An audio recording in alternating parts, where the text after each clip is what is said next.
We will call to order the Oak Island Town Council special meeting of June 2nd, 2015. We will continue to discuss the budget in a few minutes, but we've got one or two housekeeping items that we need to take care of. We first have the selection of an auditor. I believe that the council already approved the auditor. We just need to have the formal motion. Chair will entertain a motion. Here you go. Madam Mayor, I move that we grant authority to enter into a standard audit contract subject to approval by the local government commission with S. Preston Douglas and Associates LLP for audit and financial statement preparation services for fiscal year ending June 30th, 2015 at a fee not to exceed $44,000. We have a motion. Do we have a second? Second by Councilor Kaiser. Is there any discussion by any council members, please? If not, all those in favor? And it is unanimous. And next, we have to have a resolution for the financing of the fire trucks that council approved a couple of meetings ago. It's in your packet on page 6, and this is an alternate financing option. It's a different company, Madam Mayor. It was going to be BB&T. We went with local government federal credit union, and actually they both have the same interest rate, but the local government federal credit union was much more responsive.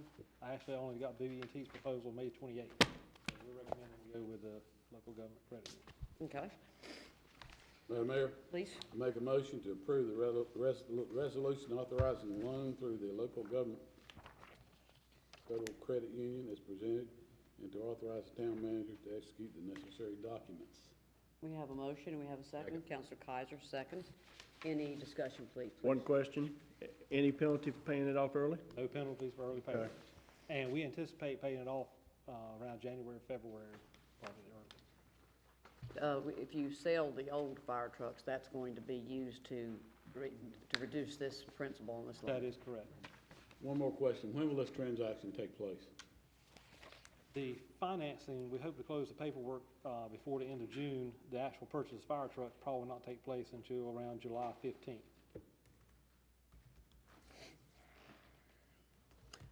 No further discussion. All those in favor, please. And it is unanimous.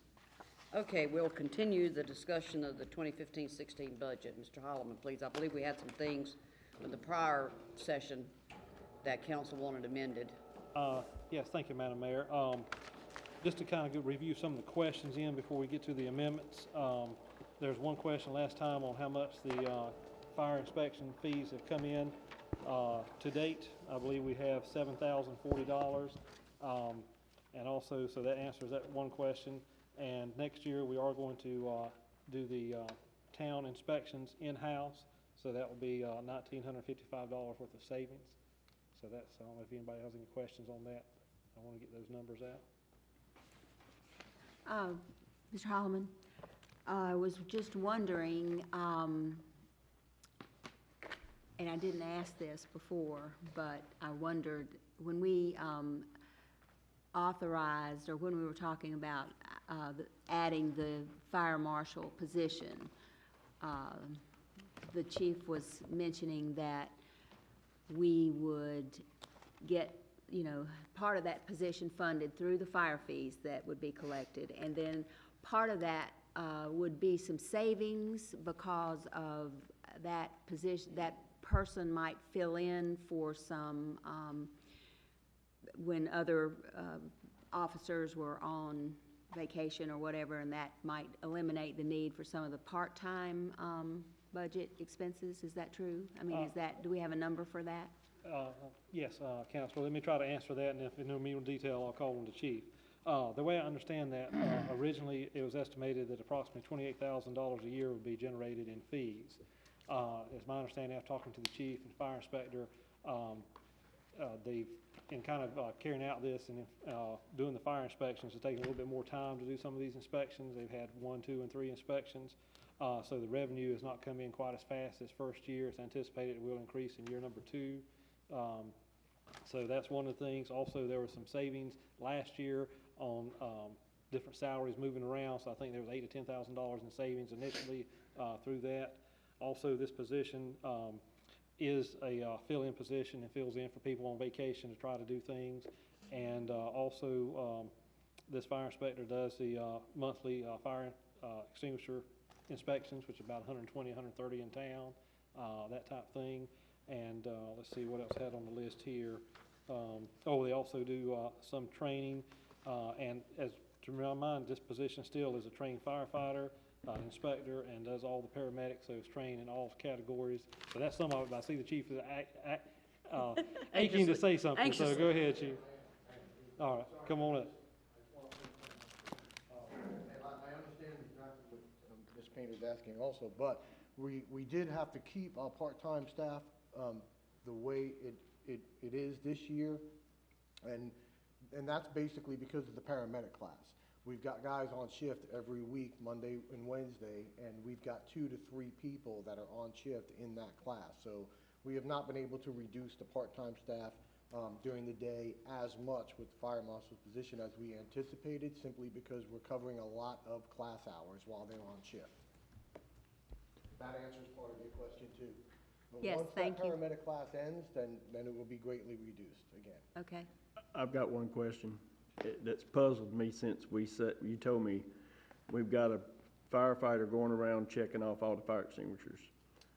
Why doesn't somebody in-house check the fire extinguishers monthly and then have him do it annually? Because that's what we do at every facility I've ever been in, is somebody checks the fire extinguishers and then the annual inspection is done by the fire department. Well, the annual inspection of the fire extinguishers has to be done by somebody certified. Right. We have it done by BFPE at this Right. time. That's who's doing ours townwide annually, but by OSHA, we have to go around and check it monthly, as you know. Right. What George was originally had somebody doing that, but when that person retired, that position was eliminated, correct? So he had asked us to take over that for him, and I thought that we were doing that, whoever was on shift, we're trying to keep up with it, but it's hard to do with so many different people. So Bobby, as the fire marshal, that's perfect for him as part of his job and in fire prevention. So he's now doing that every month, going to every building, checking every single extinguisher and checking off on it as part of his fire marshal's responsibilities. So in addition to inspections, he's doing that, plus Knox Box is doing the same thing. But that's why we stopped, that's why George wasn't able to do it anymore. He just lost that position.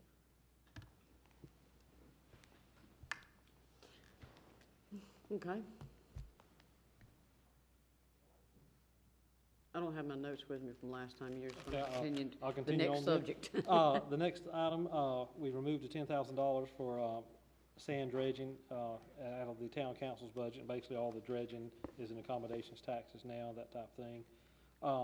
The other next question, there was information on IT regarding price for cloud storage. So David has a good explanation for that, so I'll let him explain that. The cloud storage, I think you had asked last time, it's going to be $400 a month on an annual basis, 400 times 12 or $4,800, and we'll have it on a 5-year contract, which would be a total of $24,000. We do have that $24,000 built into the budget number that you looked at last month, or last time. So in comparison, I asked Becky Dozier about it, and she said just to get a server started would be approximately $12,000 to $13,000. Then we would have the maintenance on it every single year, and probably within 2 or 3 years it would be obsolete, so we'd just start all over. So her recommendation after talking with me, and I agree with her, is to go ahead and go with the cloud storage at the $400 a month. I mean, that sounds really great compared to what, I thought we were given a figure of $65,000 a year for cloud storage, so. It turned out a whole lot lower than that, thank Well, goodness. Are you sure you've got enough storage data? You're asking the wrong The- person, that'd be Becky Dozier Yeah, question. ask Becky that question. Well, one follow-up on that. I can follow up with Yeah. them. Dave, on that 65,000, wasn't that when we had some of the servers in-house? I believe so. Yeah, so that was more hardware in-house, and this is not. You're right, this will save us from having to spend so much money on initial hardware and servers and having to update them every 2 or 3 years. I just had written down 65,000 for cloud, so, I don't know, maybe I wrote down something incorrectly. All right. I do think that Becky worked with them some on the price and got it down. It was a little bit higher than that, but no 65, Okay. I might have made, which is good then. That's good. absolutely. And we were asked last time to begin a report on the history of the preserve. In the meantime, demolition is supposed to start, I think, tomorrow on the preserve, if everything is as Wednesday, okay. So Are you gonna come to the town's picnic when they're gonna go out there and pull their sun chairs and have lunch and watch? So that would be interesting to watch. I think it's probably gonna come down in a day, less than a day, as far as being. 2 weeks to actually get it down, 4 weeks to process. Okay. And it is for sure still scheduled to begin tomorrow. Yeah, As Monday long as the week rain ago, not doesn't yesterday, impede their okay. process They've had a tomorrow. whole week. Okay.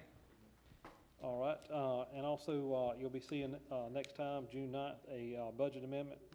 We are going to reimburse the town coffers from the Beach Preservation Trust Fund for Skip Cox's salary that's been taken out of Public Works.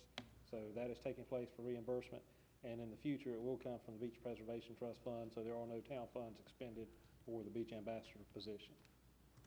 Have we had discussion? I still have heartburn paying volunteer, The town will not be paying volunteers. but beach preservation's paying it, right?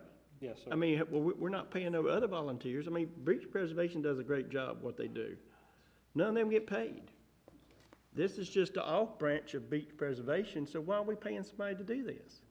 Well, I mean, that's my heartburn. we can't ask Roseanne Fortner, but as long as we took the direction, staff took the direction, that as long as it did not come out of ad valorem taxes or any of our funds, that as long as it was paid for by donations, that was their prerogative, so. Just a comment. When I went back and looked, and Lisa helped look that up, and when we approved that, it was approved as a part-time seasonal employee Or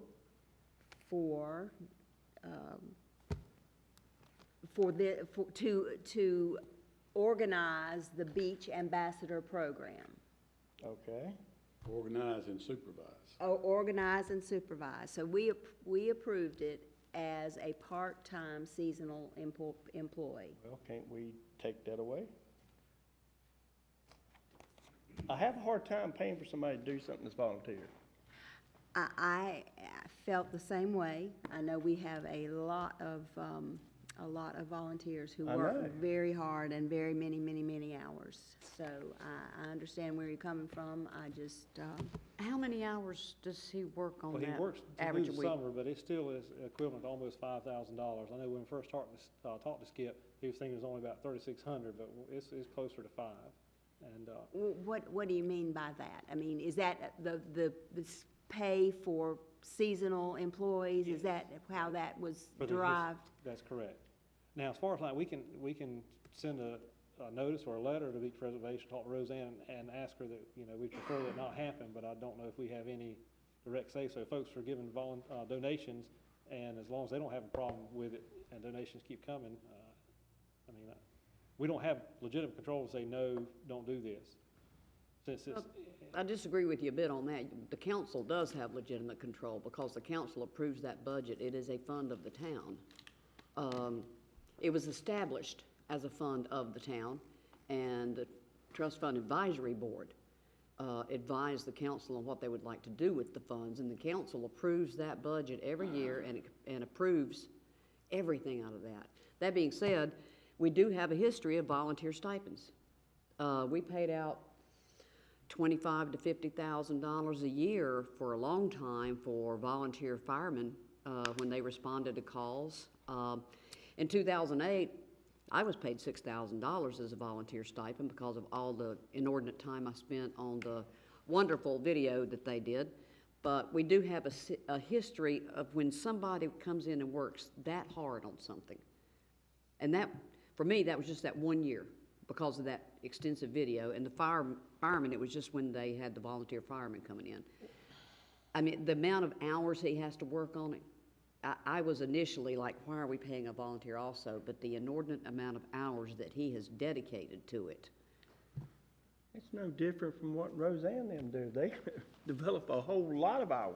Yeah, I they mean, do. constantly, year after year.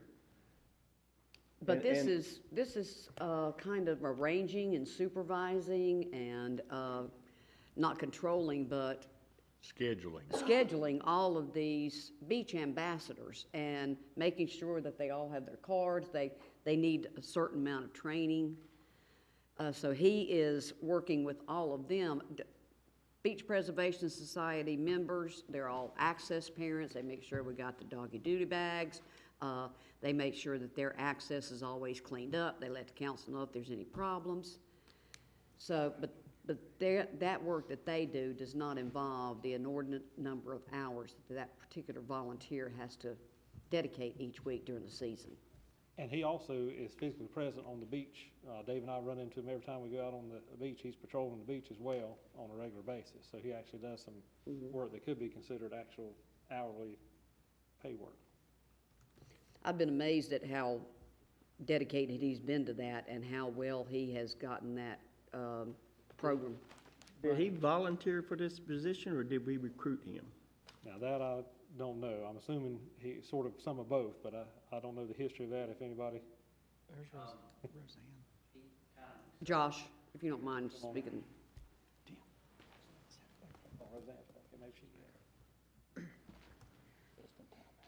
He would have done it on a volunteer basis, I believe, just because that's the kind of guy he is. I mean, when he's on his bike, he's picking up trash on the side streets and letting Chad or myself know. He does so many things other than this, but this is basically a supervisory position. He sets up the meetings where they have training sessions in here. He makes sure all the volunteers are trained in ATV operation. He does everything. He's the department head of Beach Ambassadors. He coordinates the chaos, gets everybody their vest to make sure he has enough vests, gets the stickers where they're supposed to be gotten, gets the signs where they're supposed to be. He's out there on a daily basis during certain times of the year. It's not, he's not just volunteering. I mean, but the way, if I remember correct, and I think I'd suggested that Lisa knows more about this because she's got the records, it was brought in as a volunteer coordinator position, a part-time volunteer coordinator, seasonal, because it's more to it than just coming in and, volunteers, they don't have to show up, which is a problem he had so much last year. So every time a volunteer didn't show up, he had to go run their shift. He had to run their section of the beach. And that's why I think we had hopefully originally wanted about 80-something volunteers. I don't think they got that number, but he made it work with what he could and found that a lot of those volunteers just choose not to. So he's there when our volunteers don't show up. And we did approve it. Yes, you did approve it. And John Michaud just, I believe, had the budget money. I'm not sure about the details, but he had the room to put it there, and that's what Mr. Foster and he had arranged. and we've since changed that to make it a little bit clearer. And with the positive balance in that fund, there's $80,000 positive balance in that particular fund. That And is with correct. their annual budget that they're presenting, that $5,000 is covered. Correct. There's no question it's covered, correct? Okay.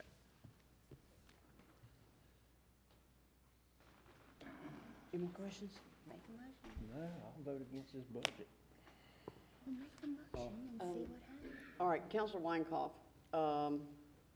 is this particular item that you would like to ask the council to approve or disapprove, have a separate consensus or motion or something on?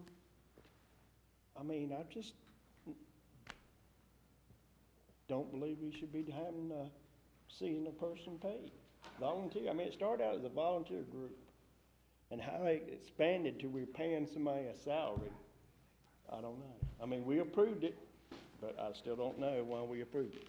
Well, I just hate for $5,000 out of a $32 million budget to cause that much heartburn. It's like telling every taxpayer, hey, come in here and volunteer, we're gonna pay you $5,000 if you patrol our beach.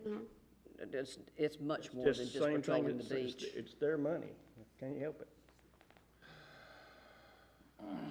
Roseanne Ford was What here would today, council too, like if to you do? You want to continue on with the other items? Yeah. Okay. Move on Okay. and come back? Now, Counselor Weinkoff said just go ahead and continue on. All right. We talked about scheduling a meeting with Airvac. We're still working on that. There is a maintenance gentleman from Airvac in today and tomorrow, but just, all right. Next Wednesday and Thursday, so, but he's just the maintenance tech on duty, so he's not really the gentleman or team we need to speak with. The next item, we've reduced the Chamber of Commerce funding from 5 to 3,000. Hold up. Yes. I'm sorry. Airvac. Yes. Last time it was mentioned, we scheduled a meeting with Airvac. Yes. We're still working on that. And next week, there's a gentleman here from Airvac, but he's just a maintenance mechanic. He's not the person to talk to about further negotiations as far as system maintenance.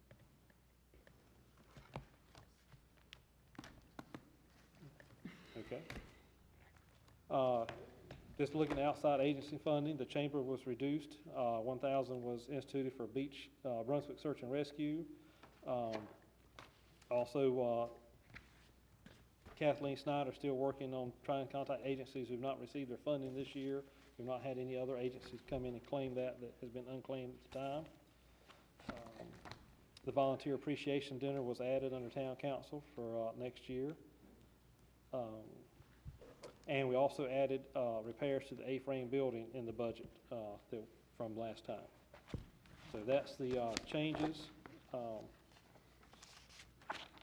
anyone has any questions, we can actually go to the budget summary. May I ask one thing about the outside agency funding? This is a procedural question.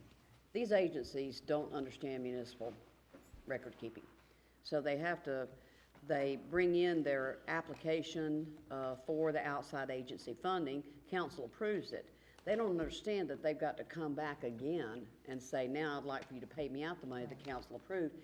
Can we, and it doesn't have to be done today, but could you look into the future for some way to streamline that so that if the council approves it, that the finance officer is given approval to send that money to them? Well, what I suggest, Madam Mayor, on that is that after the budget is approved, we'll send out letters to these agencies saying the town council approved your funding request. You must submit an invoice to secure these funds, and we can send that out after the budget has been approved, and I think that will clarify it. Okay. We could set up a permanent file also for the ones that we give, continuously each year. And once we get the 501c3 on file, and that, we don't need to keep asking for that every single year. Okay. And all we would need would just be pretty much the one sheet requesting the funding for this upcoming year. Okay.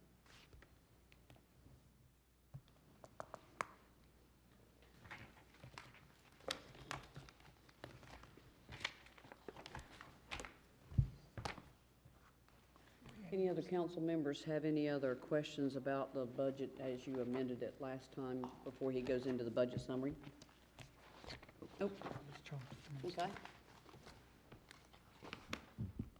Thank you, Madam Mayor. Also, we did add money back in for mosquito control, I think, last time there was a question about that. All right, if there are no other questions, I'll kind of start going over the budget message or budget summary at this time. There was one change from the last meeting. We had revised figures as far as the tax base from the county. And so now the revenue neutral rate has actually gone up to 0.2903. I think last time it was 0.2896. And so that means valuation actually went down slightly again. So that is one change from the last time. Our tax rate is still proposed to be 27.5 cents per $100 of valuation. That has not changed. Go back, please. Okay. I had a question. It's beside the general operations fund tax, it says $1,040,118. Okay, I believe that should have been 11 at the time, so that figure needs to be updated. The current figure is 11,053. That's what I was. 11,053,844 is total general fund. So, David, do you have that updated number? I thought that was. No, that's it. On the general operations fund, though? Repeat that number again, I'm trying to write it. She's asking about on that slide up there, general operations fund. Is that the correct number? In the pages in that tab, it's 11,053,844.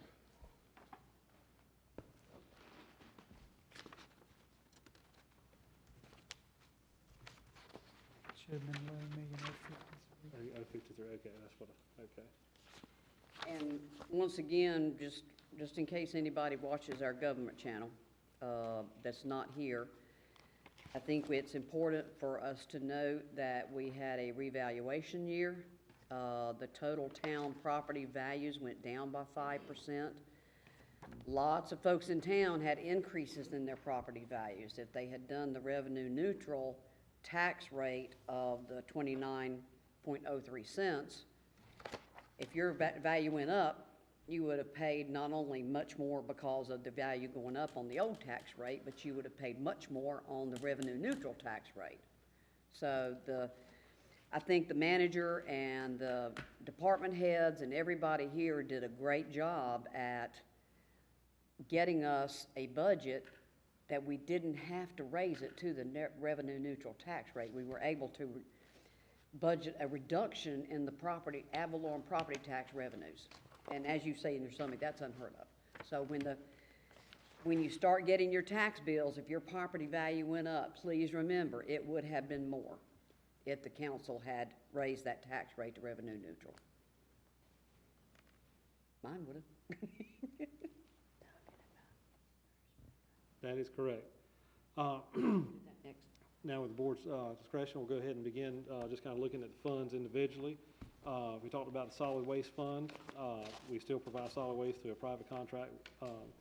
There are some increases in categories of solid waste fees as reflected in the fee schedule, and we do have one replacement trash truck at $20,000.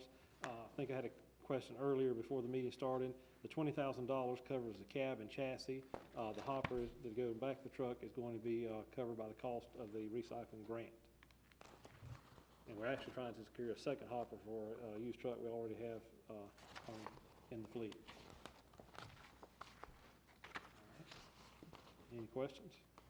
Send out a lot of information to the public about that grant on the recycling program, that we got that hopper.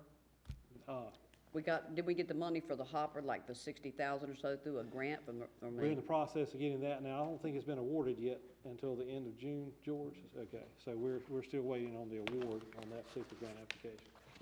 Make sure the public gets that noted well, that we're in that program and getting that amount in the grant.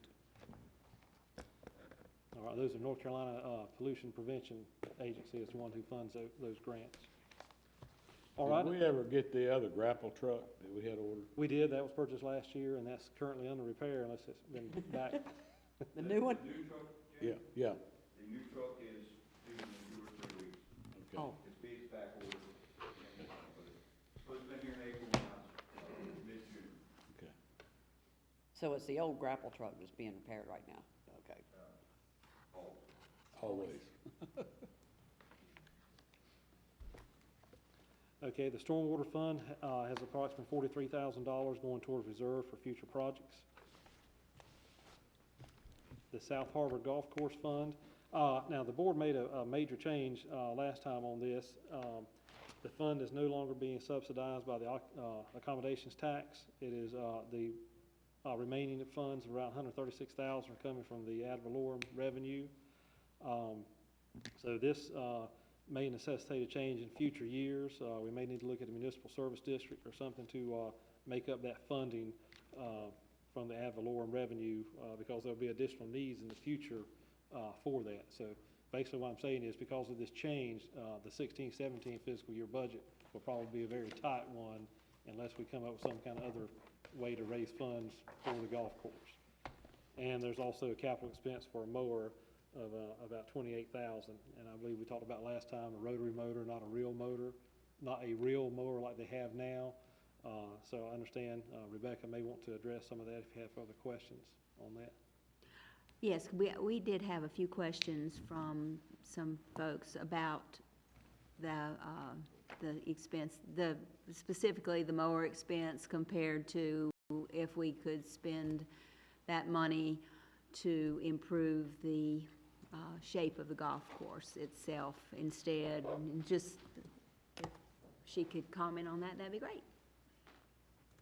Okay, I've done some research since Mr. Holloman handed the grounds operations over to me, And I've contacted some experts in the field of turf management for golf courses. Green Resources is who I've been talking to. They've actually come out to the course, they've surveyed the course, they've had access to our soil samples, our water samples, our nematode tests. They've done soil samples themselves.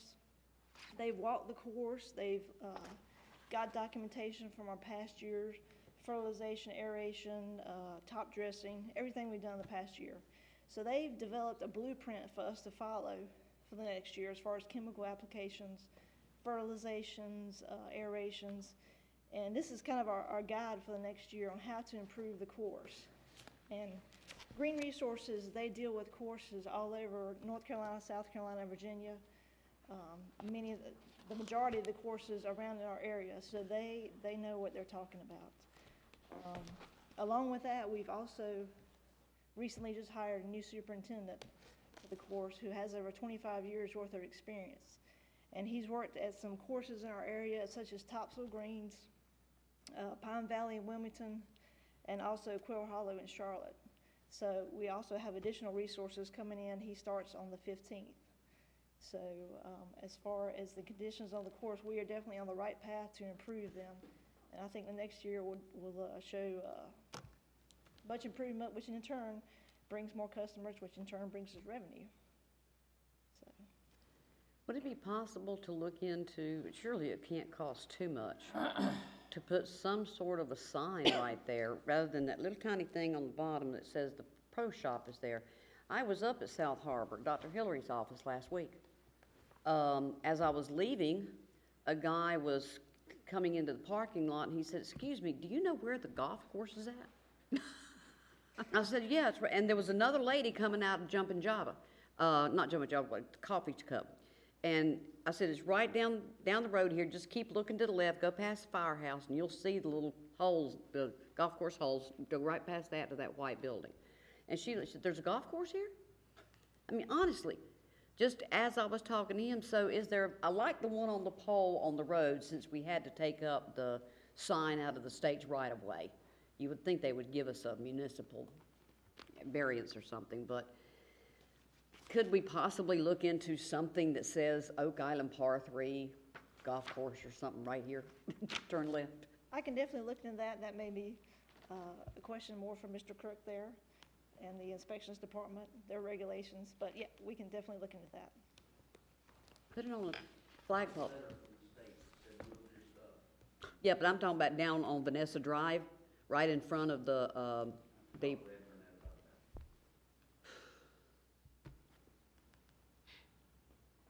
Are we still talking to him? We're still talking to each other? Okay. Question, I know we asked this last time. It says 136, when we were doing 101, we've been decreasing what we've been putting into the golf course. Why did it jump back up again? The mower, is that why it's in there? Yes, sir. It's 28,000 is Right. attributed. But it jumped up close to 35,000. Yeah, it jumped up to 136,000, which, as Mr. Hatton explained, he said that's to balance the budget. But this year, that number, instead of being 108, which would be 136 less the 28, turned out to be only 50,000. So,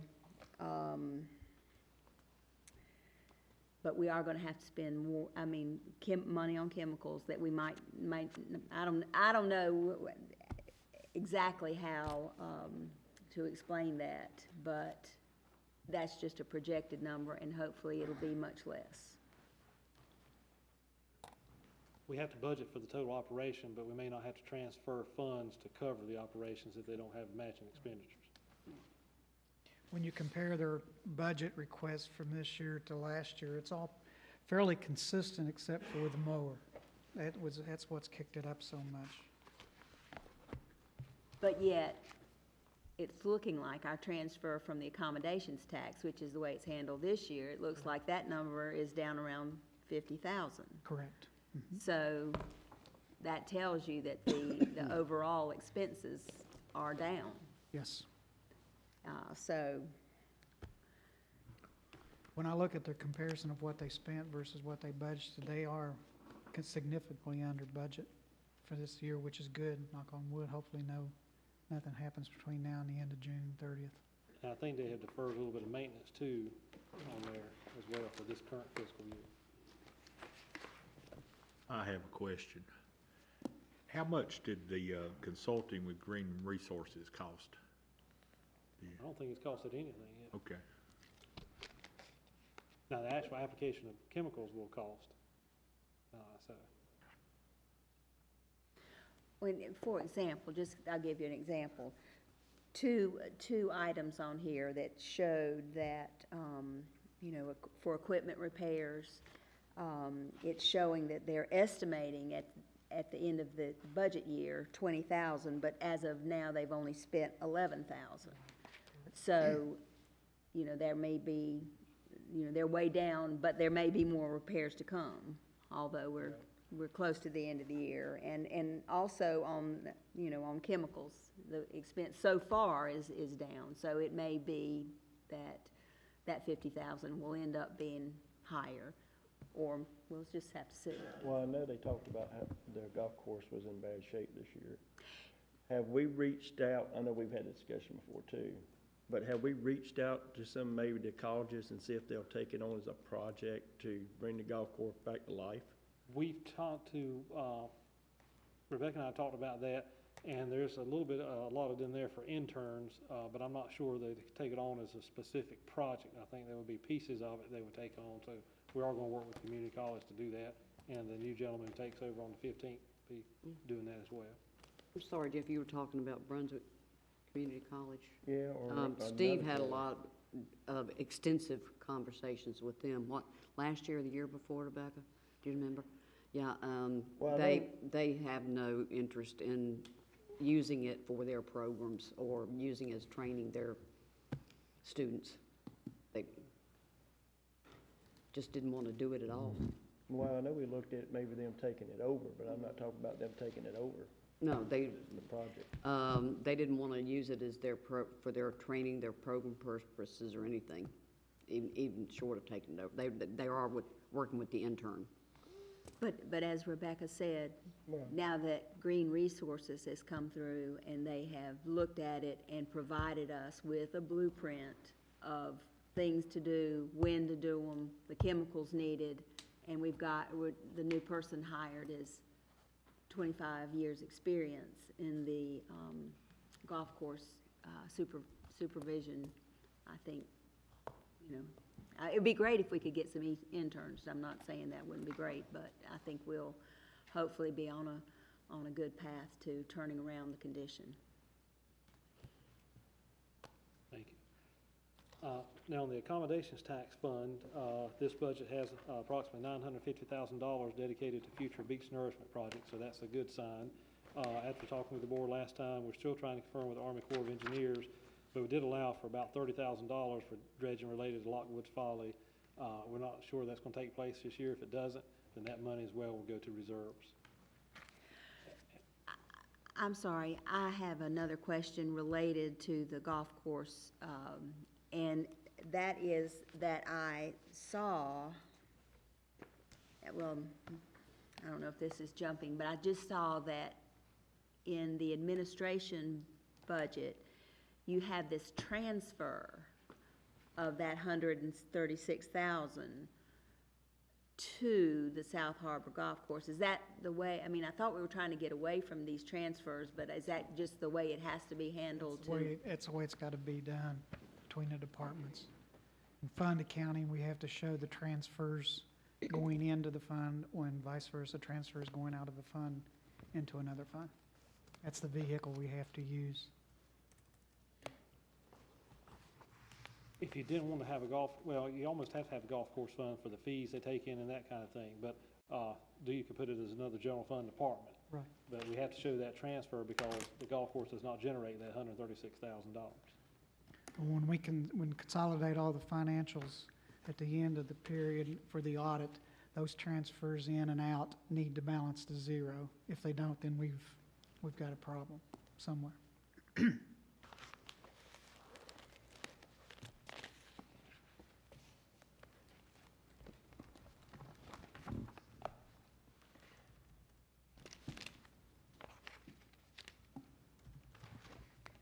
no other questions on the golf Okay, course. so you were on accommodations tax expenditures, is that where you were? That's correct, and I was just pointing out, Madam Counselor, that $950,000 is dedicated to reserve for future projects. We are allowing $30,000 for dredging of Lockwood's Folly in case that does take place this year, but that doesn't look like that will happen, and if it doesn't, then that money will go to reserve two at the end of the year. And we also are experiencing a repayment from the wastewater fund of $350,000 to the accommodations fund this year.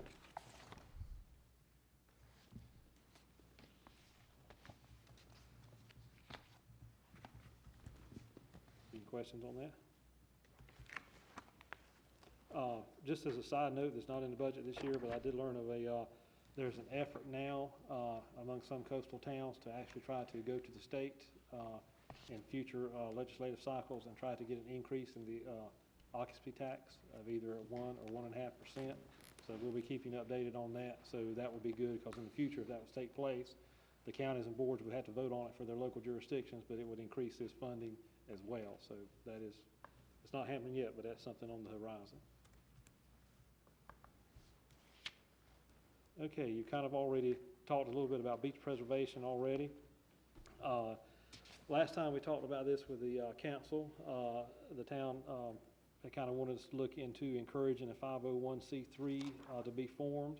Since then, we talked to Ms. Roseanne Fortner and Skip. So at this time, we're kind of recommending we stay status quo, at least for the next year. Just to keep the donations coming in, and because we're talking a lot about beach preservation, and we'll still continue to look at that, but I believe we've taken care of the stipend for beach ambassadors, and that's what you just discussed, so I don't have anything else to add to that at this time. And they do have about $84,000 in their reserves. I'll add that last time, if you'll recall, we had Department 10, 575. I'd set it back up the way it used to be several years ago, and you'll see now that it has been taken out. Beach preservation is all now Fund 74. It's all in 74. There's no mix like there was. And Should make it a little bit clearer. we can use those funds for anything related to beach, right? Repairing walkways, repairing the gazebo, or whatever we need to use it for, right? We can, and Roseanne Fortner is shaking her head. We can do that as well. I think it was intended to be mainly for bigger projects, but we could do accesses or whatever we need to address that, so that is correct.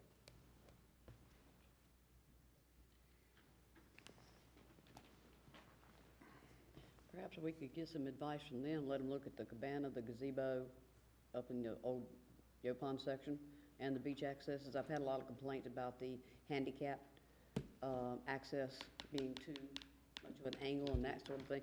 Perhaps they can help give us some advice, work with George, and see if we can't get some of those issues fixed,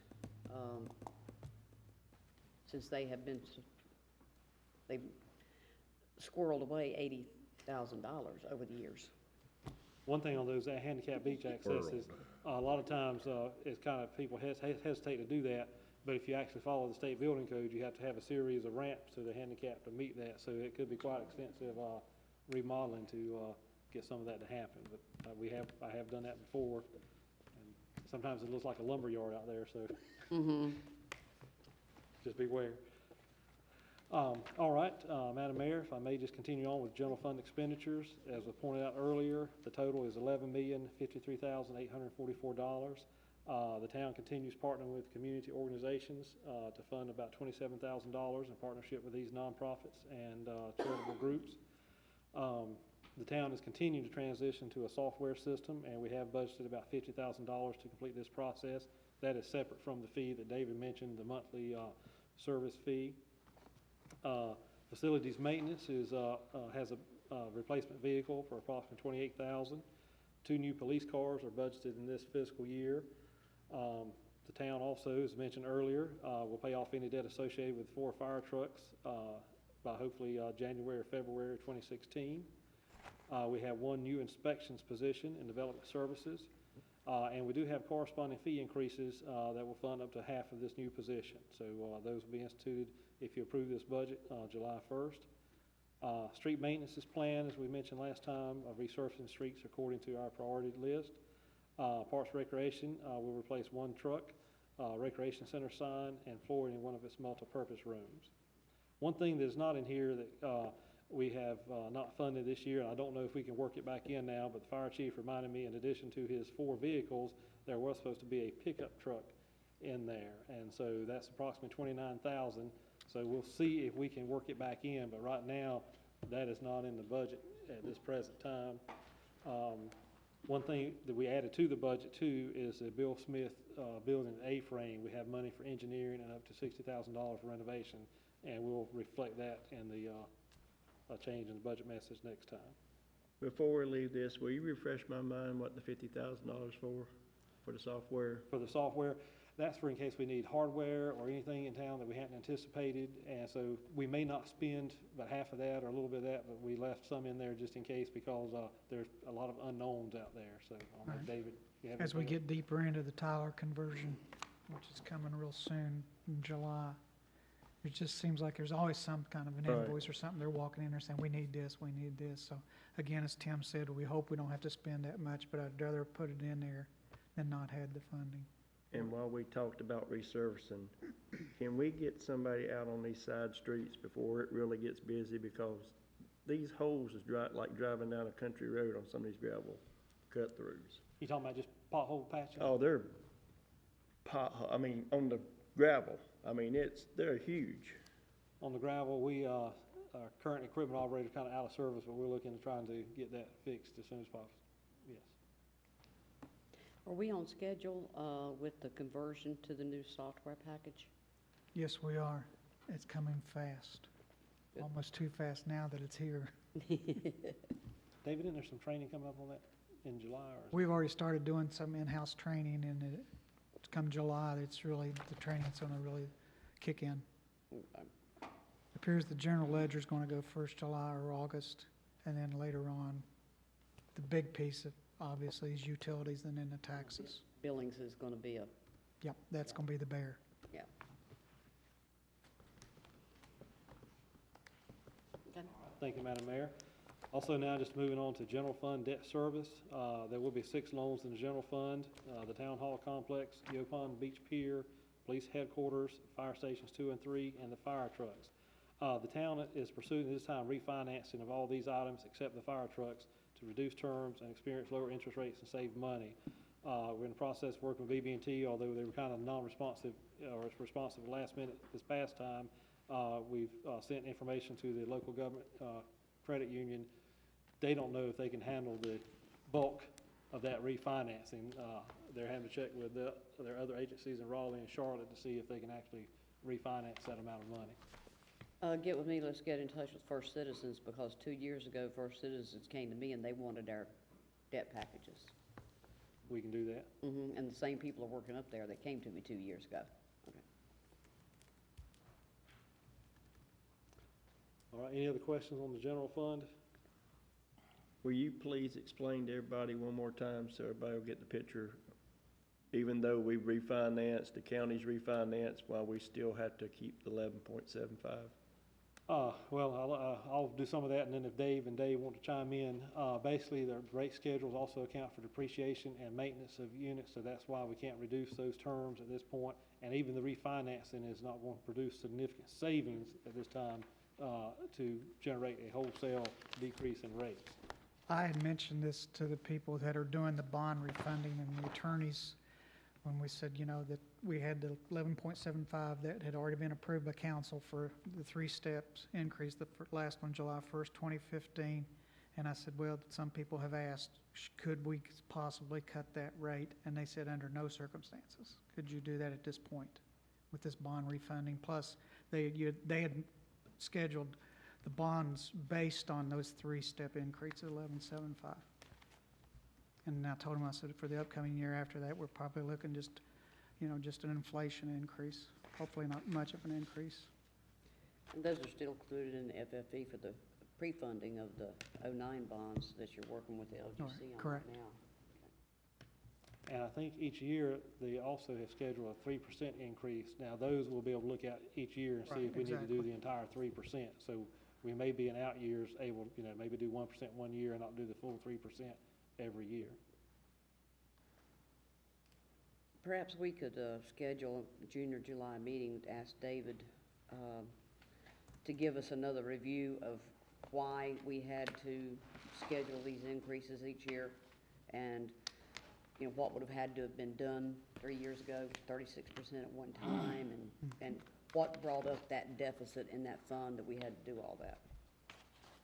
Would it be okay to do it in July, or would you want it at our next week's meeting? Oh, it doesn't matter to me. Yeah, do it in July. Yeah, I forgot June is next week. Yeah, it's only a week away. Do it in July. June snuck up on us. Did you mean me or Dave Kelly? Pardon? Did you mean me or Dave Kelly? I'm gonna put it in there. All right, as you've already seen there too, if you look at the next item on the slide, water fund revenues reflect the last step increase of 11.75%. No surprises there. Water fund expenditures, that does include $85,000 for replacement backhoe and the transfer to the wastewater for debt service. There also is a change of one full-time meter reader to a part-time and adding one full-time utility maintenance mechanic. Any questions on that? Like I said, this is a review of what you've gone over for the last 2 times, so we're just trying to hit it one more time. Wastewater revenues also reflect the last step increase, as already mentioned for water as well. Wastewater expenditures on the treatment cost, $4,507,000, with debt service of $114,597. So that's just for the treatment. So that is significantly less than collections. The total expenditures for wastewater collections, $14,529,802, with $7.7 million in debt service, and then, as I mentioned earlier, $350,000 to repay an accommodations fund loan.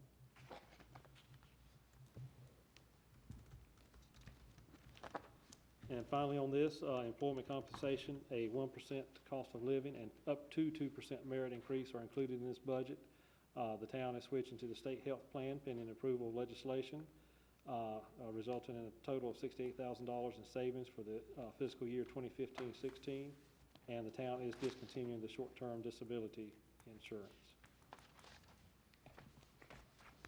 So that's a quick view of the budget summary.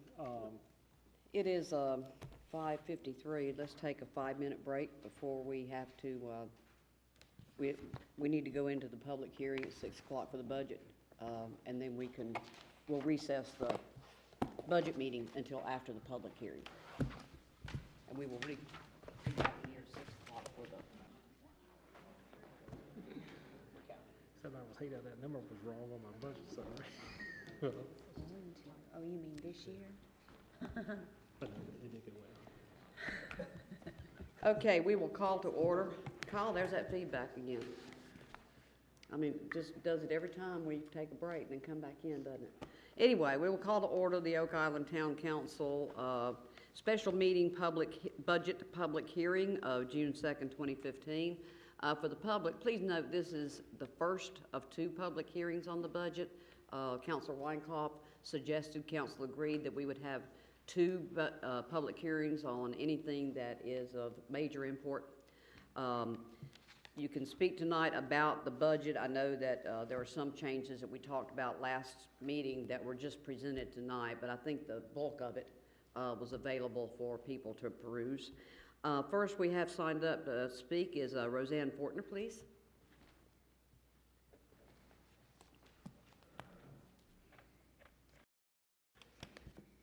Roseanne Fortner, 113 Paulus Circle, for the Beach Preservation Society.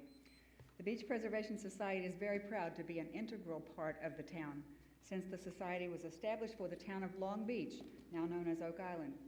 We have functioned as a committee since 1997, as a means by which people can make contributions to the Beach Preservation Trust Fund to support beach preservation projects like sand management and educational activities for protection of beach resources. We encourage Council to pass the proposed budget for beach preservation efforts in 2015 and 16. The money for that budget was deposited with the town over past years through our fundraising activities. These are not tax dollars, but dollars willingly contributed by the public for beach preservation through their membership, donations, and our fundraisers. The operating funds that we receive enlist beachgoers as stakeholders in protecting the beach. This year, we're supporting a college intern who's assisting with beach education through Beach Preservation Society and the Parks and Recreation Department. She also assists the beach ambassadors and engages in community service for the beach, such as planting sea oats this morning and serving as an Adopt a Beach Access parent for the summer. If it's passed, we will also use this year's budget to develop 2 additional education panels for the kiosk at the Point this summer and produce an activity book for children and their families to learn about the beach and caring for it. We approve that funds be allocated from the trust to support a stipend for the manager of the Beach Ambassadors Program, which was established by council in 2014. This is not a regular employee position, but a part-time program manager. The Ambassadors Program occasionally needs signage for public awareness, and since the messages are consistent with our mission, we expect to cover those within our budget. The Beach Preservation Society typically raises more funds than council allocates from the trust fund for our operating expenses. So the fund, which is not an external bank account, continues to grow for use in beach preservation projects. Approval of our budget costs the town nothing, and in most years results in income to the trust fund.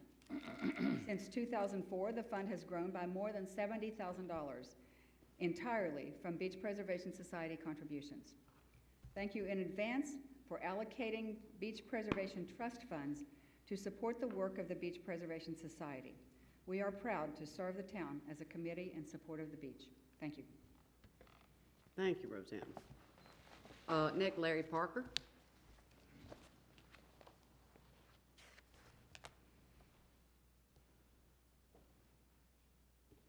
Hi, I'm Larry Parker, 604 East Beach, and co-chair of the Beach Preservation Advisory Board Committee, whatever you want to call it, with Roseanne. This is my 16th year of being involved in the Beach Preservation Advisory Committee. So I've been at this a long time and have seen enormous change. We used to sit around and talk about beach issues and all that and do our agenda on a little tote board, and we've grown to it taking on more and more tasks every year. The Adopt a Beach program, the bike racks, the doggy boxes, the ambassador program, et cetera, et cetera, et cetera. And many of these have been at the behest of council. Many of them we've come up with in our desire to do more. There's been a lot of anxiety amongst us in the last week or so because there was some misunderstanding, I think, about how we're funded and some desire to separate us as a separate 503C.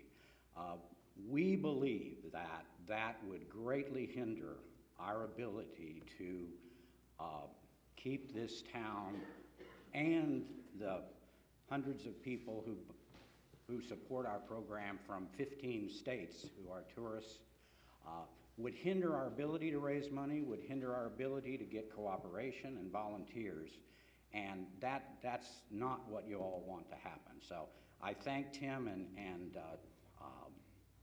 Dave and Jim for meeting with Roseanne and hoping to clarify some of the financial issues. And I especially want to thank Mayor Wallace, who's been with me for a long time in all this and did a wonderful job of outlining the history of many of the things that we've done together. One comment about your discussion earlier about the budget, and I sent a note to George and to Skip yesterday. I walk 3 miles every day on the beach. From 7 West to 20 West, there is now not a single beach access, beach lovers sign visible in a path that's being used. Every one of them got washed away or destroyed in Anna. So unfortunately, the tourists and the people are creating their own paths. They're like one spot where there are 5 houses and 4 visible paths. That's going to cause further dune destruction and create huge problems for the future to come. So you may want to work with George and Skip and see if we need to dip into the trust fund to buy some more of these signs and try to get these paths notified before we get into the heart of tourist season. One last example, our biggest fundraiser of the year, hundreds of businesses and people donate merchandise and nice items, and people bid generously because of the cause. And every restaurant, every deli, and every food store on Oak Island, and most of them in Southport, donate food to that event. That's how important this is to them. So I hope it will be that important enough to keep you as a part of the town. Thank you. Relax, Larry. Easy and calm. That's all that is signed up to speak this evening. Is there anyone else that would like to speak, please? I'd like to note that the second public hearing on the budget will be this coming Tuesday at the beginning of the regular town council meeting. It's the 9th? Yeah, Tuesday, June the 9th at 6 o'clock p.m. There's no further... Madam Mayor, Please. I do always have to have one more item. There's one piece of information that I didn't bring up. At one of our workshops, the question was asked how much it would cost to cut the side streets an additional 2 times a year, and that's approximately $25,700. So I'm sorry I didn't bring that up last time. It slipped my mind. I didn't know if the board wanted us to try to work that into next year's budget. And then we can come back on June 9th and kind of work that in, if that's the pleasure of the board. Okay, we're going to reconvene the budget workshop after we close this public hearing, so Thank you. council can discuss that. Yeah. If nobody else would like to speak, Chair will entertain a motion to close public hearing, please. Madam Mayor, Please. motion to close the public hearing. I have a motion. Do I have a second? Second. Second by Councilor Weinkauf. All those in favor? And it is unanimous. Is there any discussion by council on this? Okay, if not, we will call back to order. We'll reconvene the budget workshop that we recessed at 5:55 p.m. And Mr. Holloman, if you don't mind, we can discuss with council the $25,000 for mowing the, right now we're doing it twice a year, spring and fall. I don't know if is it spring and fall? Yeah, he Okay. had 2 Yeah. times on that invoice. And these 4 times a year, we may reschedule and have them in from April to 1st of October to try to get it in the growing season. So, Have we done it this spring? Because I think those, it's back in yeah, those sandburrs are this tall. April and September, I think is what Dave's saying, so I don't know if George They says. do it in April? I thought that's what the contract said. I mean, I know what the contract I says, know but what the did they do contract it? said, but I can tell you they ain't been down by my way. No, I don't think they went down our streets either. I mean, those sandburrs are this tall now. So can we check and see if they did the mowing in April? Do you know for whether they? Yeah. I know they did some because I remember seeing them. I don't know what they did. Well, they mow the main thoroughfares, but the side Side streets, streets. yeah.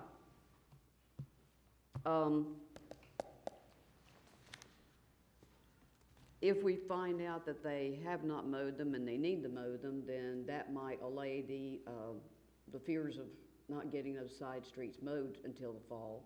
So perhaps we can wait until we find out. And if in the season, council should decide to go to 2 more mowings per year, they can always amend the budget at that time, correct? They can do that, but we'll probably be able to find out tomorrow not whether or not they've done it in April. Okay. And if they have done it, we can go ahead and incorporate it in the budget changes. If not, we could do a budget amendment. Is that council consensus that they have already done it? Go ahead and incorporate in an extra mowing? Maybe start with just one in the summer. Let's do spring, summer, and fall. Yeah, I mean, and they don't grow very much in the winter. if we have to, I mean, face it, if you cut the grass in April, how much has it grown from winter to April? Yeah. I think it may be needed where it's a little bit further in the year, maybe June, start of June, you cut the side streets, and then it lasts to fall. Yeah. Maybe it's just timing. So right now, just keep it at 2, and then let council see how it works this season? Okay. Mr. Holloman, is there anything else concerning the budget that you need to discuss with council? Madam Mayor, Didn't know if council wanted to pursue any sort of discussions on the beach nourishment tax at this time. Counselor Painter?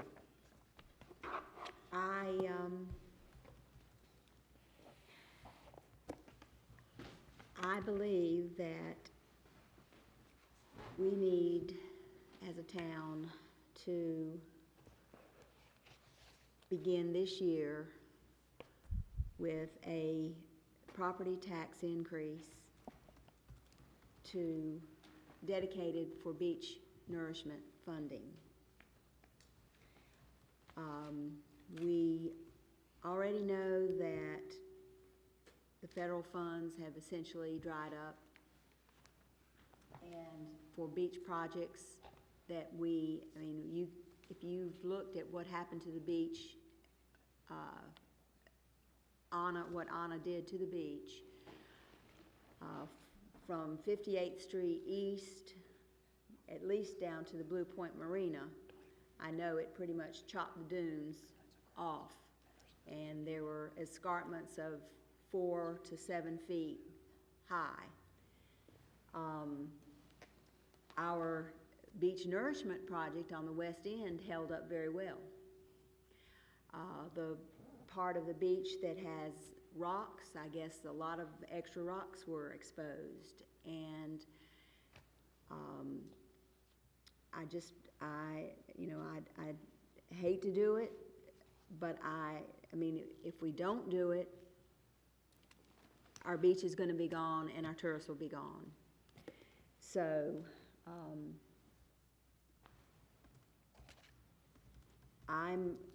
I think the time is now. I think people will have seen what's happened to the beach. They realize that we have to have money, and the money that we raise would still only be a portion. I talked with Frank Eiler. I know he lives on the beach, not on the beach, but he lives on our island. And I told him to pay attention when he came down here to visit. He's, of course, in Raleigh for most of these last few months. But I told him that we need state money and we need county money. And so our money, if we take a step to say we are going to create a beach nourishment fund through adding our property taxes, adding to our property taxes, I think that will be a signal. That will be hopefully start the band rolling, and others will follow. There are other towns already that are doing this, Topsail being one, and so I'm in favor of that. So, and Mr. Holloman developed, even though we have a consulting firm, they have not come up with a grand plan yet. But we already know that it's going to cost between $3 and $5 million per mile to re-nourish the beach. And we have 9 miles of beach. Mm-hmm. And so if you take, even on the low end, $27 million, it's going to take a lot to get that kind of money. But that's not including all the studies and everything that when we start putting sand on the beach, we're going to have to reimburse the Corps, and it's not including all the permitting. The grand total is going to be closer to 45 to 50 million when it is all said and done. I'm just saying, I said it was 3 to 5 million, so if we 9 times 5, it's 45. Yeah. So, I'm just saying that, and of course, we do not have to go on our own. I know that the county is aware of this. It's also an item that Governor McCrory has mentioned as very important to him. Is he recognizes the importance of beach project funding. So anyway, what I started to say was that even though our engineering firm has not come up with a fully fleshed out plan, analysis of numbers. We have enough information and to know that we need a significant amount of funding, and we need it a long-term source of funding. So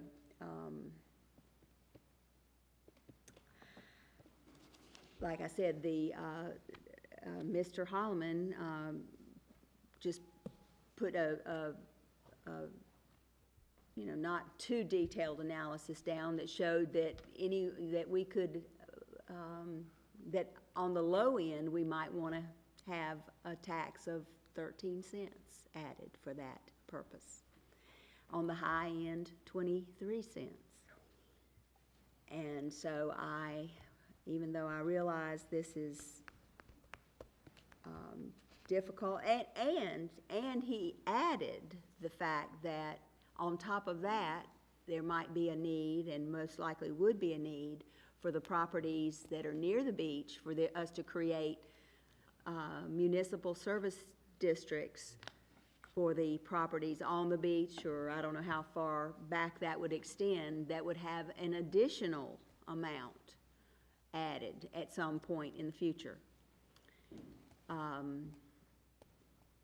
So I believe that it's the time to take the first step, and I'm going to suggest that we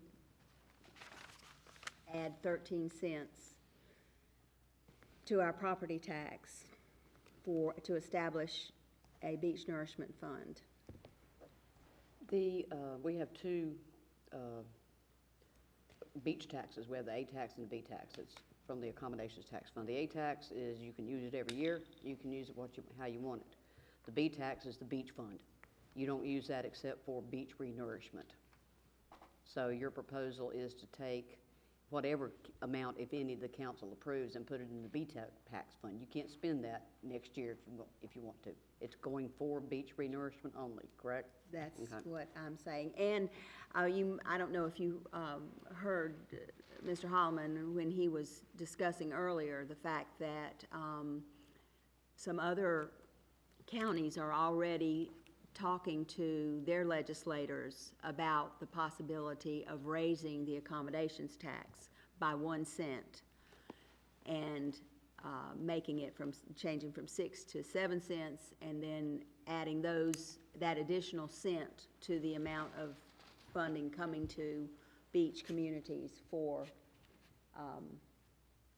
beach nourishment purposes. Now that's not been introduced this year in the General Assembly, I don't believe, but it's being talked about. So that's something that we would, could talk to our legislators about. Do you know, with our current 6 cents, 1 cent goes to the county, and the county sends 5 cents to the municipalities. That's the county's choice. They don't have to, each county can decide how they want to do it. If they increase it by a penny, our county commissioners have been deeply discussing a vehicle to provide funds to share in the costs of all the coastal communities. So if we do this, would the county have the option of keeping that other penny? That's what we have to make sure we specify in the legislation, so that for beach nourishment, so we could do that. But just while you're thinking about that, that is an additional funding above and beyond this beach tax we're talking about. That's to help provide the other 70% of funds. So I just want to make sure the council board's aware of that the need for the tax is still there, even if this other occupancy tax takes place. So yes, but we would address that through the legislation, so that it had to be for beach nourishment and cannot fund other activities. And one example where that's being done now, the NASCAR Hall of Fame in Charlotte, they actually have special legislation for an additional sales tax for that. But in the past, the accommodations industry and travel and tourism has kind of been anti-additional occupancy taxes for obvious reasons. It affects their bottom line. So we discussed it in like 06, 07 or so, and all of our the rental agencies and our motel owners, and people can stay across the bridge and don't have to pay it. So if they stay on the island, they have to pay an additional penny in tax. And now, if the county adopted it too, that would take care of the location problem. I mean, I know we need to start funding this. There's not been a town council that had the nerve and the gall to actually increase the taxes and allocate it for our beach. And we have screamed and cried and fussed about the condition of that beach, the people in town have, for as long as I've been here. And we depended on the Corps to put us a sea turtle habitat project. We got 50% of that as those big old black rocks. And we had to pay our assessments for that. And even with this, whatever amount the council approves, we're never going to be able to charge enough in sales taxes to fund a beach renourishment, complete beach renourishment program. We're still gonna have to do assessments when it's all said and done. But, man, when you think about hitting people with 13 cents at one time, that's a hit. I know. I mean, it's a 50% Yeah, increase increase in in the property tax. Yeah. Well, Madam Mayor, just to, if you look at and I'm just taking a $300,000 house, that's about an extra $400 a year on the tax bill. So you can do the math to find out other amounts. Hey, I get the phone calls and the emails. Well, I'd like to say this, because we know the county just did a revenue neutral, and we know some of the houses in the back section here, wood section, went up $60,000 on some people's houses. So their taxes is going up already because of the county. So they're already struggling to pay bills. Their taxes are going up because the county did go revenue neutral. I do not think, and I'm a big opponent of beach renourishment. Proponent. This proponent. Proponent Not of beach opponent. renourishment. But, I don't think it's all the town of Oak Island's taxpayers to fund this beach nourishment. I think agree. the county has got to step up to the plate. I think the other towns that surround us have to step up to the plate for every beach community. There needs to be some kind of service district fee for every town that's close to a beach that pays into this district fee for beach renourishment.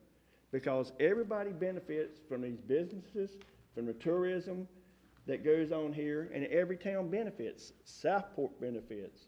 Everybody benefits. If we lose the tourists, guess what happens? The business start going, Brunswick County's tourism money starts going away, and what are they gonna do?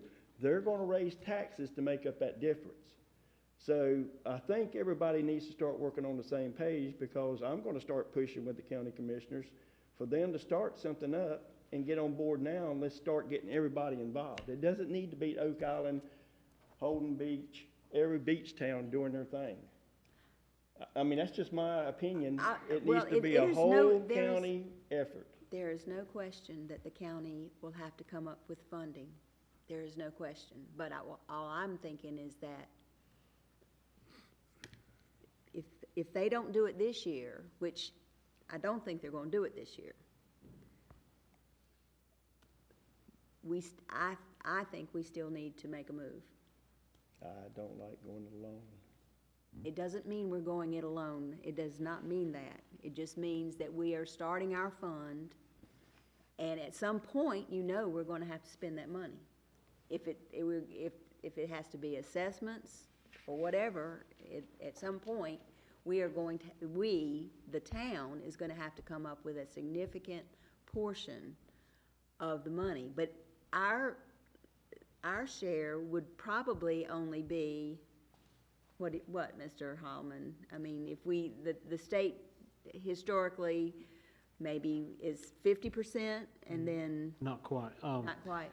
What happened, and the state's changed in the last 5 years, the state at one time used to give you back about 30% of a beach nourishment project. Well, that has gone off the table at present.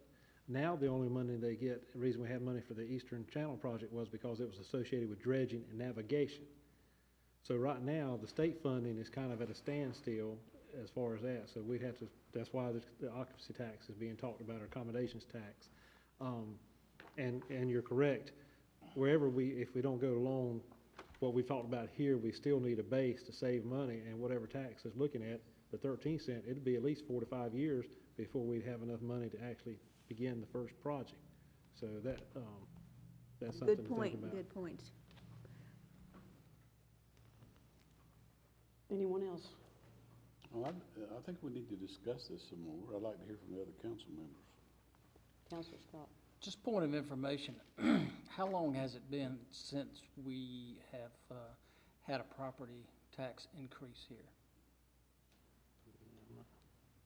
I think the tax rate is at the same thing it was when, in the 2012, 2011 budget session. It hasn't gone up since I've been on council.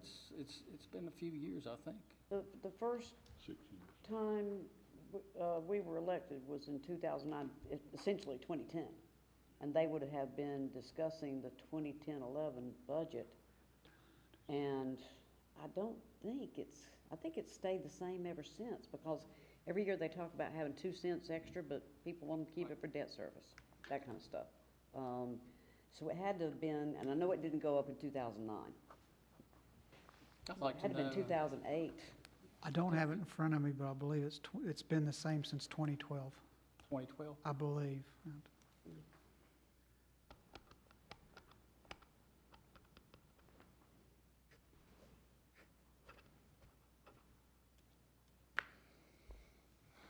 Any other thoughts on the Well, suggestion? maybe obviously this topic will go out in the paper, and that will generate.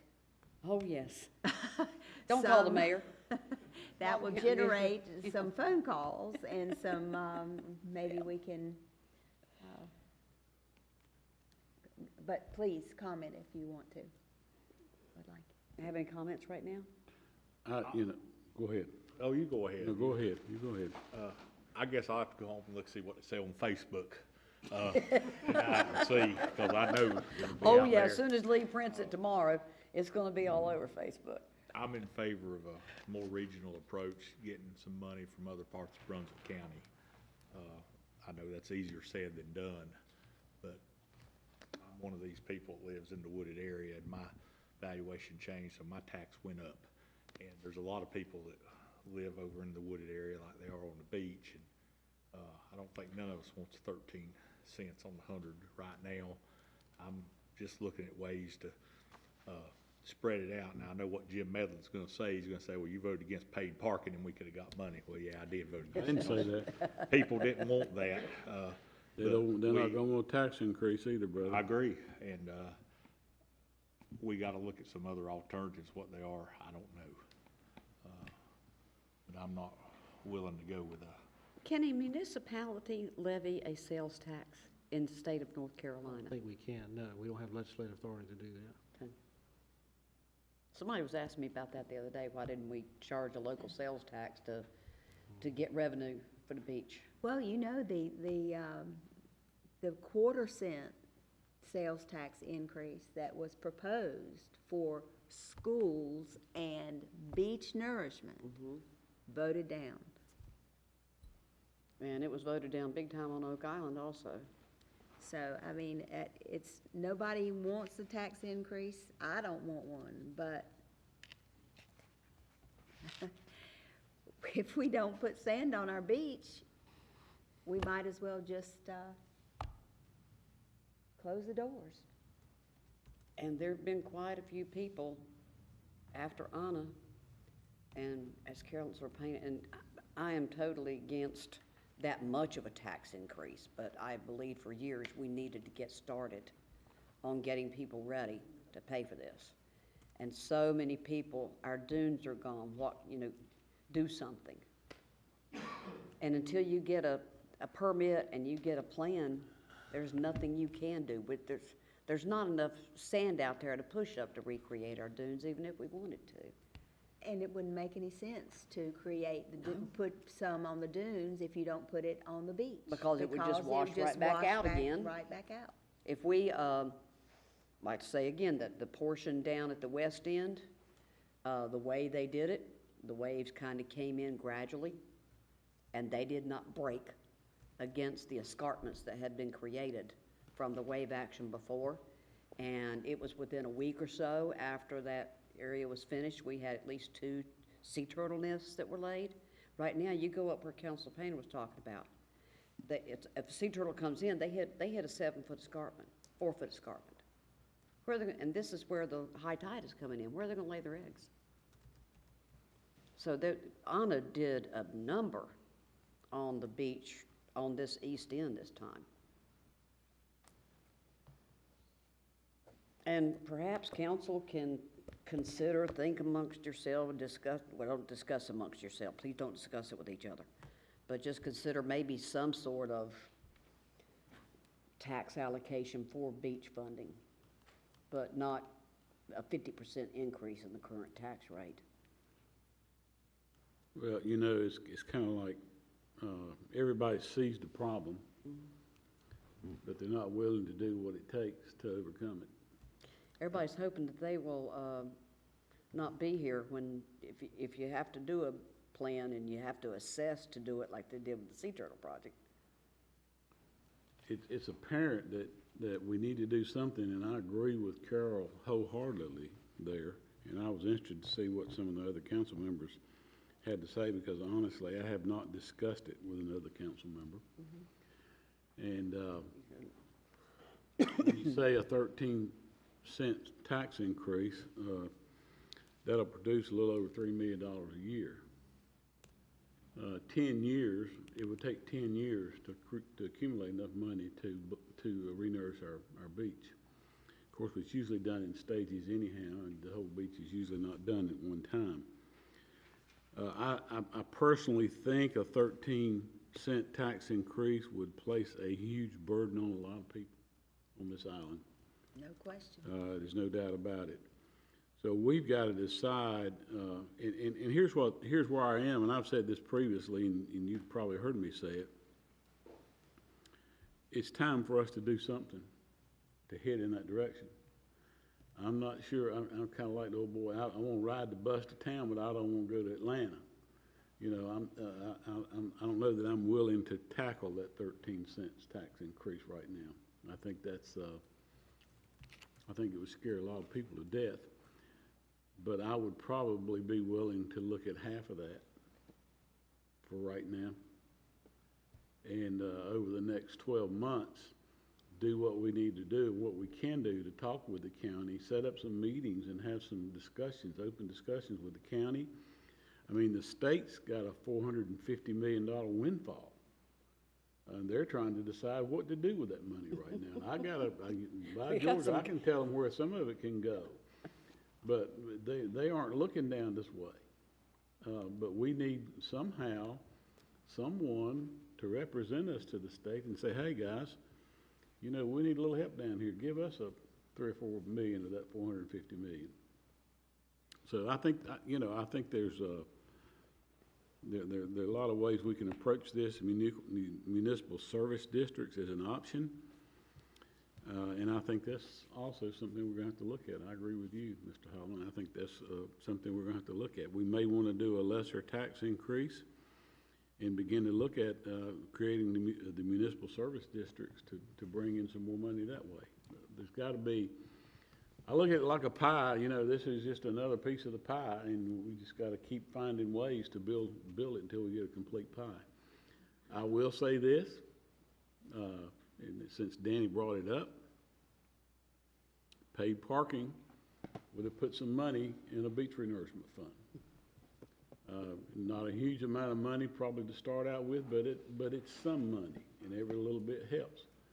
So I think there are different ways that we need to be looking at this, not just one huge tax increase right now, but to create some other ways to generate. And I personally think that we need to go back and look at paid parking, and next summer we need to have a paid parking plan in place. I think it's imperative that we do, not just because of beach nourishment, but because of the parking problems we've got on this island. If you got out and rode around Memorial Day weekend, you know what I'm talking about. They were parked everywhere. They were on top of one another practically. So we're going to have to address parking too. That's a big issue. We're going to have to address it. It might as well generate some income for us. So that's kind of where I am. Is it too late to say, have a scaled tax increase I mean, you said create the municipal service districts, but For the municipal service district, we don't have time to do that before July 1. That'd have to be after the fact. If the board wanted to do a smaller tax now, you know the figures are out there, so at some point, there's gonna have to be some more funds generated. Originally, when we started talking about this, we talked about once the engineers have a plan, then we need to come in and kind of get another agency to kind of guide us through and get the people on board with what it's gonna cost. Just to give you some ideas, in Nags Head and some other places, their initial tax for construction, of course, I think, I'm not sure they did it town-wide, but they did it on, almost half the town was between 38 and 45 cent tax increase, which was tremendous. So when you start thinking about those kind of things, 13 cents sounds a lot. But I think, like I said, if the board goes with half now and then understanding to come back later, I think that's okay. What people will have a hard time with is every year they're gonna say, well, I'm paying my taxes, I'm not seeing anything. And the lower the tax, the longer the time before a major project. So that's just something we're gonna have to go hand in hand when we explain that. This is just a savings fund until we can get the funds until we can get a project permitted. and it would still have to be in phases, I'm sure. Like, Probably at least 2 phases. Now, one thing is mentioned, Army Corps of Engineers, there's 2 ways to try to fund each, Army Corps project or a federal project as it's called, or a town-initiated project with other partners. And just to let you know, I think Dare County, they've been trying to get a beach nourishment project for 15 years. They've had authorized, they've never been funded. Topsail Beach has been authorized for 2 years and not been funded. So I'm not saying that we're going it alone, but it will be more of a town-initiated county project than it probably will be on the federal side.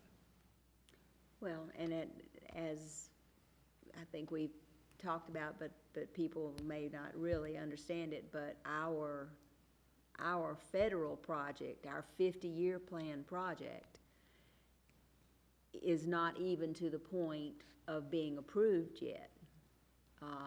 It's not reached a milestone, and it's sort of been stalled, but as Tim mentions, there are towns that already have those 50-year plan projects approved and have never been funded, never been granted any federal funding to implement their initial project. So, I think we need to start thinking that it's a project that we need to do, our town plus the county plus the state.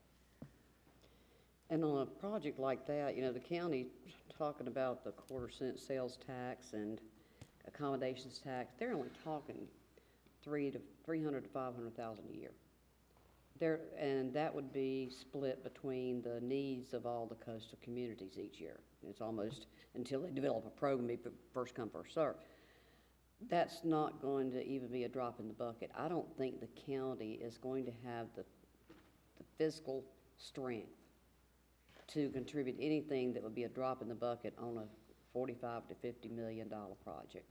They'll give us a little bit, but they would have to raise the county taxes to give us a significant contribution on that.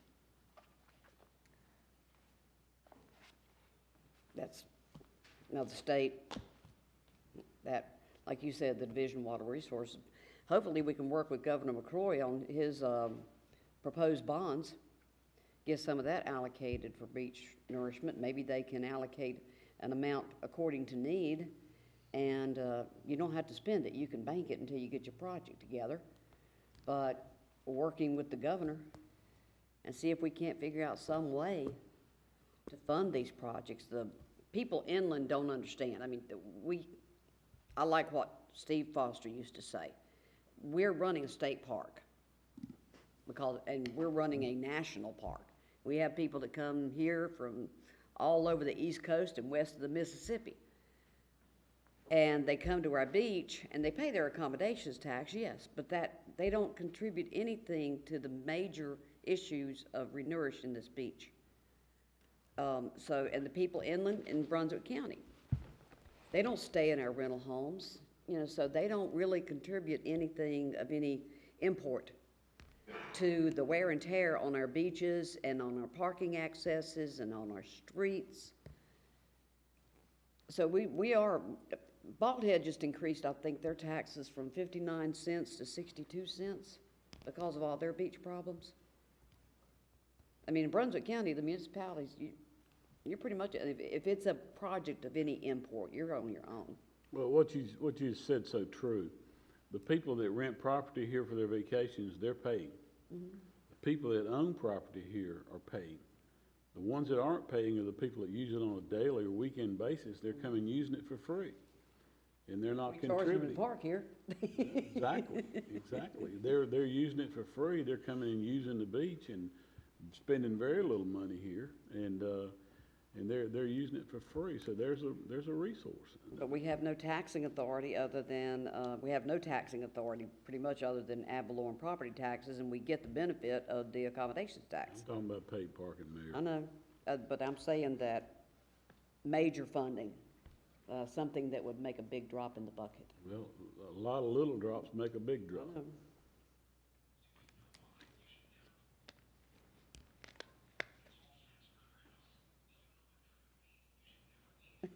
I don't know, somebody's having a discussion in the room. Okay, council's pleasure, you want to just kind of mull that over and we'll have, at the June meeting is when you approve the budget. We can either come back with a 6.5 cent tax, and let that be part of it, or we can leave it out until that night and just. Well, I'll tell you what I'll do. I'll put a motion on the table and we'll see where it goes. Please? Madam Mayor, I make a motion that we increase our tax rate from 27.5 cents per $100 per valuation to 34 cents, which would be a 6.5 cent tax increase. We have a motion. Second? Second by Councilor Painter. Anybody want to discuss anything further on it? All those in favor? All those opposed? And it fails 3-2 with Councilor Medlin and Painter dissenting. Okay. We voted in favor. The other of it. three dissented, we were voted in favor. I'm sorry. Yes, she got it right. Well, I'll say this, and I'm not surprised that the motion was defeated, but somebody better be figuring out what we're gonna do. And I know it's election year, but I'm telling you guys, we're gonna get caught. It's coming, and we're not putting a plan in place, and it's gonna be rough when it hits us. Anybody have anything else? Madam Mayor, George got some information really quick for me. I think even though the Green Man contract says cut in April and September, they typically wait into June to cut. Okay. I think they've cut a few lots in the west end, so if they cut in June and then again in September, that will be part of it. But I'd recommend we go back and maybe institute in the budget a third cutting, because really if you do April, July, and October or September, that gets the season. So I think we wouldn't have the problem we do now with it's a high grass from the growing season, start waiting all the way to June to cut it. But What is it? How much do you know per cutting? How much is it? Do you know? oh well, for two. 12,500 per cut, How much 12,500 per cut? Yeah. for the side streets, That's the side streets only. correct? Okay. So we could add that third cutting into the budget. I think it would take 3 cuttings to really achieve what you're wanting to do. Okay. Council consensus for the manager to include that in the budget to be approved next week? And is that funded through the accommodations tax No, right now we take that through the general fund. Public Works. or Public Works? Yeah, Public Works, and it's not solid waste either, is it? Okay. No, you could actually look at, I think POW bill funds could be spent on, but then you decrease the POW bill available for Yeah, paving. for our resurfacings, yeah. so- Where are you gonna get the money? Council consensus, add that, okay. Anything else? Oh, I have one more question. The fund balance, I know it's a moving target, but you got any thought about how much? At this point, it's roughly, I believe, $6 million, about 58% of the total general fund. And the way it's been tracking over the last 2 or 3 years, I don't feel that it's going to go down. I think it's going to track just like it has for the last year or so. I wouldn't be, don't hold me to this, but I'd say maybe 60%. Let's So hope. about around 6 million and about 60%. The 6 okay. million would go up also, Okay. but I think if we could get 60% of the general fund, that's pretty healthy. That'd be a 4% increase in one fiscal year. So that may be a push, but Yeah. we can hope. We'll know as soon as the audit's finished. In October. You got it. Anything else? Madam Mayor, the approach to this beach nourishment thing kind of grieves me because I think we're in denial.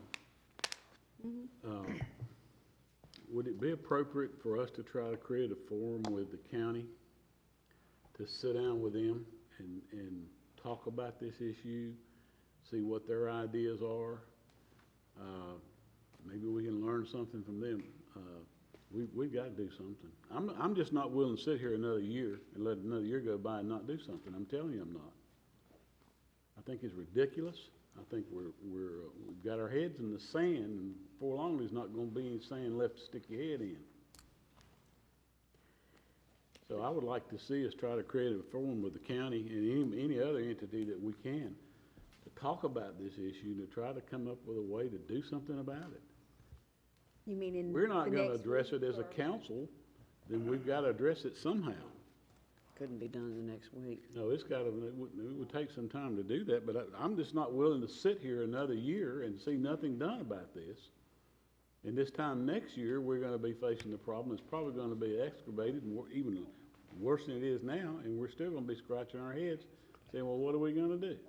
I agree with you. I want the county involved. I want to sit down with them. I mean, I'm total in agreement of that.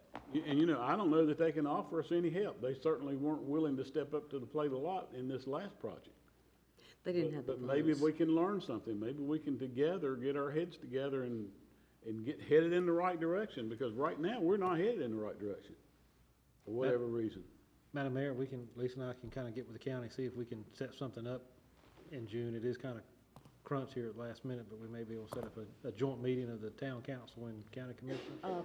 Perhaps we could, well, that would be too many to try to put together at one time or something. Holden, Well, Castle. that's what I'd like to see. Bald I'd like Head. to see a couple of representatives from every beach town Yeah, together meeting with the county and come up with a plan, because there's been nothing but talk, and the talk needs to stop with the county. Everything needs to come together. They have to realize, because their tourism dollars is coming from the beach towns to allow them to be able to do what they need to do. they've been discussing for a year I mean, methods of funding the beach issues. When we had the presentation, everybody agreed that was the best presentation put on. And even the county commissioners that were there agreed it was the best presentation. I think it's time to step forward, and they need to be involved in it. But they have been discussing for quite a while alternative funding methods, and they're in the same bucket we're in. They've got to raise taxes. Right. But if they lose the money, tourism dollars, guess what they got to do? They got to raise taxes, just like us. The truth of the matter is, and the bottom line is, this is our beach. It's Oak Island's beach. And we're the ones in the end going to be responsible for it when it goes away. Might not be on our watch, but it's going to happen. It's going to happen. And when that happens, it's going to be an ugly picture.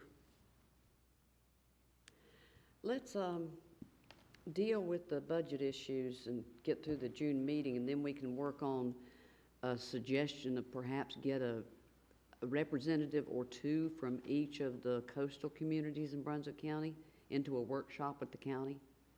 That way we wouldn't have to worry about getting a majority of any municipality's board. I thought that's what this Brunswick Beach Consortium is supposed to be doing. Is that right? Absolutely. Are they It's doing anything? absolutely, and we will definitely be discussing it. I just am thinking in my mind, we've got Ocean Isle, and we've got Holden, and we've got Bald Head Island. Those three communities are in the process of putting in terminal groins, which in itself is an expensive proposition. So they, and I don't, off the top of my head, know, you know, their funding mechanisms, but they've had to have those developed already. So, and then the other beach, Sunset Beach, they don't need beach nourishment. Their beach adds sand. They have accretion where we have erosion. So, who does that leave? Caswell's always gotten sand from the Wilmington Harbor project. Caswell gets their sand, they know they're gonna get sand from the Wilmington Harbor dredging project. So, I'm pretty sure that the Ocean Isle, the Holden, and the Bald Head terminal groins, and the vast majority of the beach sand that was put on Holden a year and a half ago, those are all done through taxes or assessments in their individual municipalities. Since the federal funding dried up 5 or 6 years ago, we used to be able to count on federal funding of up to 50% on most of these projects. But then the Congress said no, you know. well, I'm certain that they would still be in favor of getting together.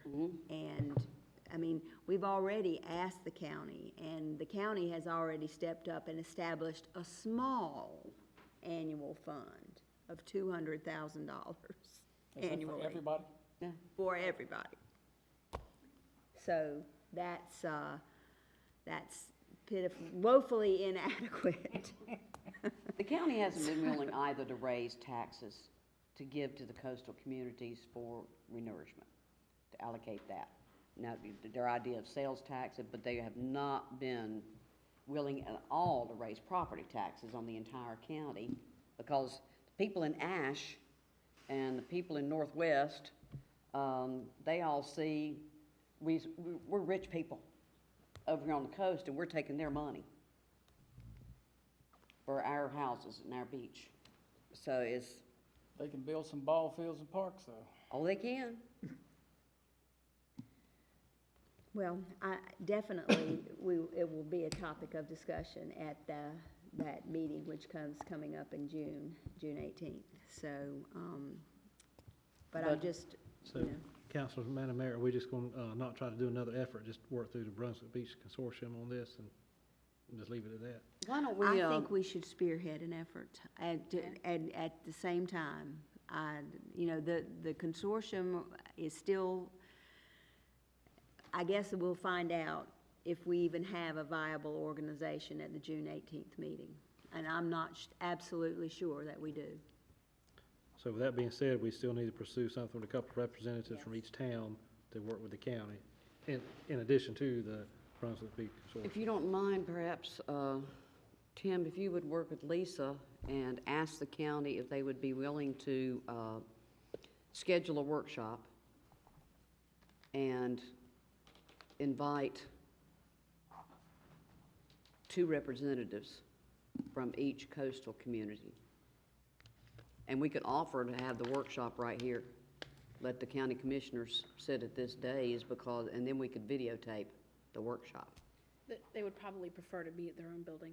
I'm just guessing, but. We can either way. offer, they don't have videotaping capabilities. And they have had meetings here before, because we do have the videotaping, and we can broadcast it and give them copies. Maybe they'll consider this important enough to do that. If not, I'll bring my camera and go up there and tape it myself. Madam Mayor and Council, let me just ask another question too. If we try to get this meeting, eventually, I was come back with a strategy for the town to try to get a consultant who's kind of worked with this stuff before.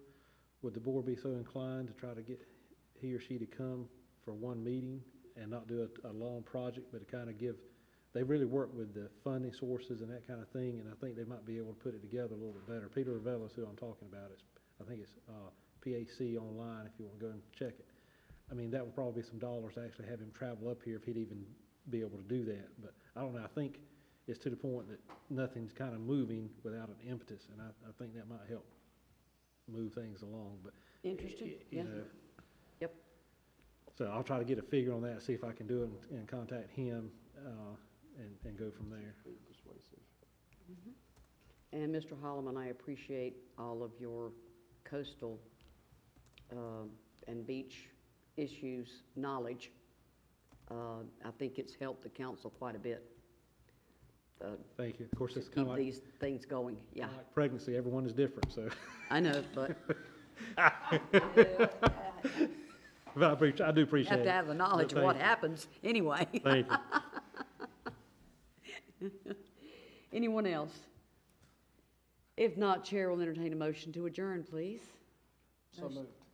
So moved by Counselor So Scott, seconded. seconded by Counselor Kaiser. He wants to second that one. All those in favor, please. And it is unanimous.